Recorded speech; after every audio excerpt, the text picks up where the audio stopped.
This is CleanTV Family-Friendly News. I'm Jerry McLaughlin reporting what's happening on Monday, June 28, 2010.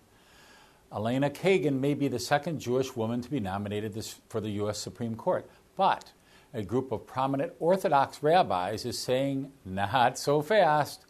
The 850-member Rabbinical Alliance of America claims that Kagan is not kosher, citing her support for homosexual rights, partial birth abortion, and failure to defend religious rights. Rabbi Yehuda Levin told CNS News that Kagan is, quote, not fit to sit on this court or any other court, unquote. He called on the U.S. Senate Judiciary Committee to block her nomination, claiming it is, quote, hastening society's already steep decline into Sodom and Gomorrah, unquote. Levin urged senators to stage a filibuster if necessary to prevent a vote on her confirmation. Your papers, please. No, this is not an old World War II movie. It's happening on the streets of Toronto, Canada? Yes. Canadian police are exercising new sweeping authority that was granted to them to control the G20 Summit. A secret law passed by the Ontario government allows police to demand identification and search anyone entering within 5 meters of designated security zones. The new law even allows authorities to charge those unaware of its existence.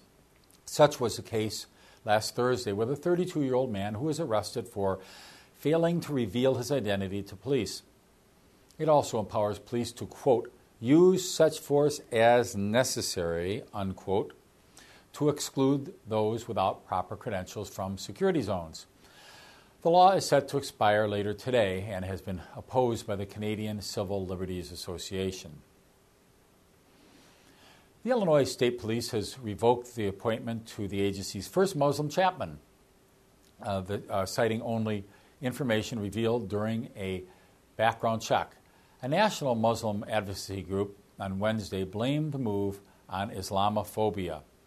Kifa Mustafa, a Chicago area imam, was appointed the agency's first Muslim chaplain in December, but community groups had praised Mustafa's appointment as a nod to the growing diversity among the agency's nearly 2,000 officers. Well, within days of the appointment, it became under criticism from the Investigative Project on Terrorism, a Washington-based think tank.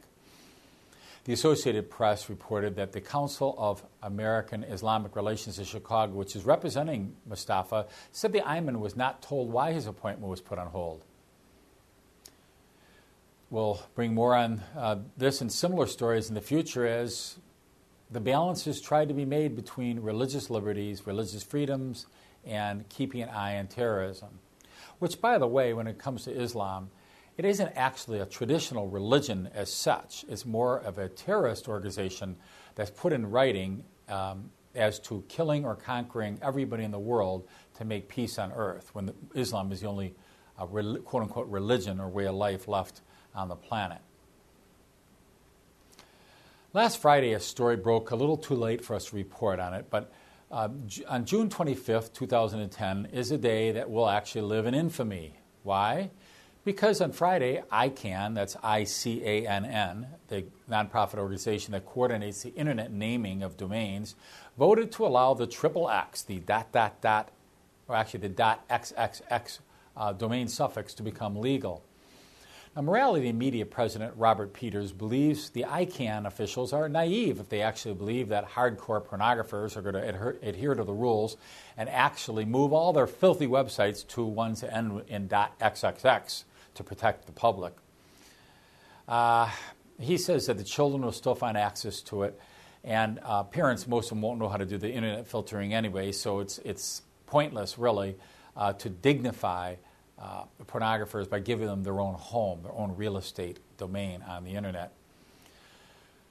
Well, Robert Peters also has been publicly doing talk shows across the nation on how internet pornography doesn't just harm children and exploit women, but it also really hurts adults. Many males and females, some, are addicted to pornography, and it's contributed to the breakdown and absolute destruction of many families and has fueled sexual violence against women.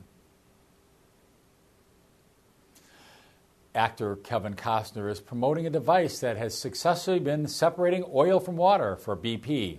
That's right. Actor Costner poured in $20 million of his own money into a centrifuge that processes tremendous volumes of liquid. BP tested his device and ordered 32 units based upon a successful trial. Although Costner's huge budget film Waterworld was known as the industry's all-time mega flop, his new oil and water separation device is picking up the slippery slack and leaving this actor with quite a positive legacy after all when it comes to water. This concludes today's edition of CleanTV, family-friendly news on demand. Thank you for watching. I'm Jerry McLaughlin reporting.